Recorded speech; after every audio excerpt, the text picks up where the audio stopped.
Hello guys, and welcome to a brand new After Effects tutorial. I'm Tony King, and in this tutorial we are going to be making this retro sort of looking thing that they did in the Guardians of the Galaxy Volume 2 trailer 2, which is, I guess, retro Marvel Studios animation. And here's what I did. Alright, so the font isn't right, it's not perfect, but the general effect is correct, I believe. So it's not the same like design, but pretty much the same red. Okay, so let's just jump right into this because I don't have a lot of time. So let's start off by doing the background real quick. And I just clicked a bunch of stuff I didn't need to. Okay, so the background here is these two solids. Just a deep red solid, the same as the Marvel red, and then a black solid, which I made an elliptical mask here. You go up here and hold down to get the ellipse tool, double click it, and there you go. Then it went to mask settings, and I did mask feather of 1000 and expansion of 113. So that is the background, and that is basically all you have to do with that. And then I made a comp with that's called the text font here, and I made another comp with that, which is the initial. So let's go into text first, which is just the text. I said retro whatever. I scaled down whatever and put white solid with two masks over there to sort of have the design. Then I pre-comped that with a texture with a texture layer, which is this, and I brought up the levels just a tad so that you can see it better, but it's still a little bit metallic. It's not the same metallic style as with the Marvel Studios logo in the actual thing, however, but it's still metallic in nature.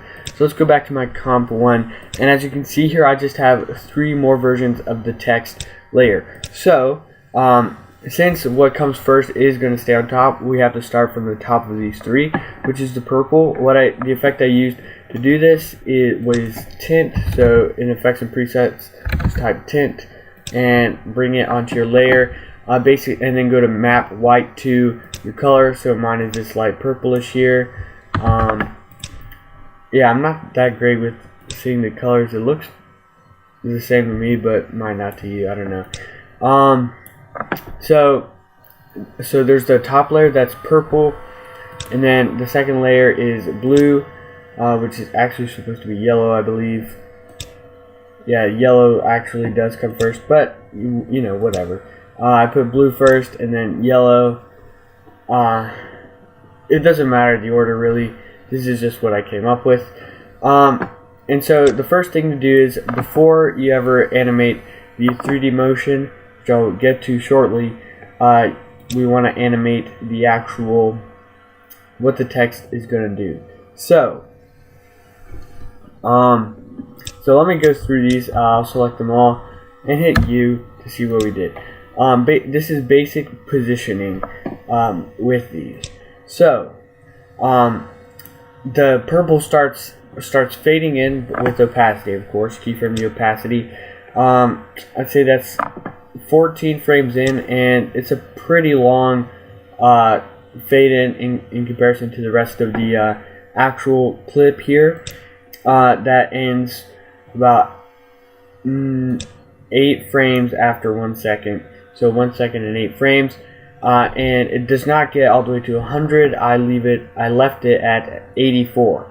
So, and then when it sort of stops at that point, then you want to keyframe the position and make sure that this is a 3D layer. So from the position I started at when I stopped the fade in, and go to the very end and make it negative 283. But of course it does fade out in the last 15-ish frames from 84 to 0. So basically the last point, which is actually at full opacity here, that's negative 725.2. Sorry. Okay, so then what I did was basically the same thing with the other ones, except they fade in a bit quicker. So 3 odd frames after you start the animation for the top layer, go ahead and fade in the second layer, keyframe the position at the end of the fade in and move it forwards. Then a couple frames after that, do the same thing on the third layer, and bam, there you have your basic animation. And then at the very end, also on the bottom white layer, you want to fade it all out and fade it to black. And so if you do put a clip under there like it was on the actual trailer, it will be right here. So that's a neat little fade. And also with that, you could probably go ahead and fade out the background to fade out completely just halfway before. See, let me show you what I'm talking about. Let's see, I haven't fade out exactly with it. Maybe let's put it back just a bit, and then you'd have the clip here with the rest of the text on there. My text is a bit thicker than what it was on there, so that's why it may look a little bunched up. But yeah, that's the basic effect, and it's pretty simple. So the final thing I did was, of course, the Marvel Studios is going away first before it pops out. So I made a null object and made that 3D as well, and I parented all 4 of the text layers here to this null object and hit position.